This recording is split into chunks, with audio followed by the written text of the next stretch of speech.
ನನ್ನ ಮಗನಿಗೋಸ್ಕರ ನಾನು ಇಲ್ಲಿ ಕಾಯಿನ ಕಟ್ಟಕ್ಕೆ ಬಂದಿದ್ದು. ಫಸ್ಟ್ ಟೈಮ್ ನಮಗೆ ಇನ್ನು ಯಾರು ಹೇಳಿರಲಿಲ್ಲ, ಇನ್ಸ್ಟಾಗ್ರಾಮ್ ಕಡೆಯಿಂದ ನೋಡಿಬಿಟ್ಟು ಬಂದಿದ್ದೆ. ಸೊ ಬಂದಾದ್ಮೇಲೆ ನನಗೇನೋ ಅನಿಸ್ತು, ಜಸ್ಟ್ ದೇವ್ರ ದರ್ಶನ ಮಾಡ್ಕೊಂಡು ಹೋಗೋಣ ಅಂತ ಬಂದಿದ್ದೆ. ಅದಾದಮೇಲೆ ನನಗೆ ಏನೋ ಅನಿಸ್ತು, ಒಂದು ಕಾಯಿ ಕಟ್ಬಿಟ್ಟು ಹೋಗೋಣ ಅಂತ. ಯಾರನ್ನೂ ಕೇಳಲಿಲ್ಲ, ಬಂದುಬಿಟ್ಟು 21ನೇ ವಾರದ ಕಾಯಿಯನ್ನು ತೊಗೊಂಡು ಕಟ್ಬಿಟ್ಟು ಹೋದೆ. ಸೊ ನನ್ನ ಮಗ ಓದ್ತಿರೋದು ಫಸ್ಟ್ PUC ಯಲ್ಲಿ. ಅವನು ಸ್ವಲ್ಪ ಕಾಲೇಜಲ್ಲಿ ಹೋಗೋಕ್ಕೆ ಸ್ವಲ್ಪ ಅವಾಯ್ಡ್ ಮಾಡ್ತಾ ಇದ್ದ. ಸೊ ಹಾಗಾಗಿ ಇವತ್ತು ನಾನು ಬಂದಿರೋದು 8ನೇ ವಾರ. ಸೊ ಹಾಗಾಗಿ ಅವನ ಕಡೆಯಿಂದ ನಾನು ನೋಡಿರೋದು ಅಂತಂದರೆ 75% ಅವನು ರಿಕವರ್ ಆಗಿದ್ದಾನೆ.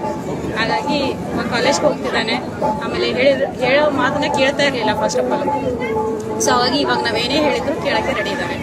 ಸೊ ಅದೆಲ್ಲ ರಾಯರ ಮಹಿಮೆ ಅಂತ ನಾನು ಹೇಳ್ತೇನೆ. ಮಗ ಅಂದರೆ ಪೇರೆಂಟ್ಸ್ಗೆ ಒಂದು ರೆಸ್ಪೆಕ್ಟ್ ಕೊಡಬೇಕು. ಆಮೇಲೆ ಅವನು ಕರೆಕ್ಟಾಗಿ ಕಾಲೇಜ್ಗೆ ಹೋಗಿ ಓದಿನಲ್ಲಿ ಮುಂದೆ ಬರಬೇಕನ್ನೋದು ನನ್ನ ಆಸೆ. ಸೊ ಬೇಸಿಕಲಿ ನಾನು ಟೀಚರ್ ಆಗಿ, ಸೊ ತುಂಬ ನನಗೆ ಆಸೆ ಇತ್ತು ನನ್ನ ಮಗ ಚೆನ್ನಾಗಿ ಓದಲಿ ಅಂತ. ಇವಾಗ ಪರವಾಗಿಲ್ಲ, ನನಗೆ ತುಂಬ ಖುಷಿ ಕೊಟ್ಟಿದೆ. ಕೆಲವರು ಹೇಳ್ತಾರೆ ಆಗೋದಿಲ್ಲ ಅದೆಲ್ಲ ಅಂತ. ಕೆಲವರು ನನ್ನ ಪ್ರಕಾರವಾಗಿ 75% ಇವತ್ತಿಗೆ ನನಗೆ 8ನೇ ವಾರ.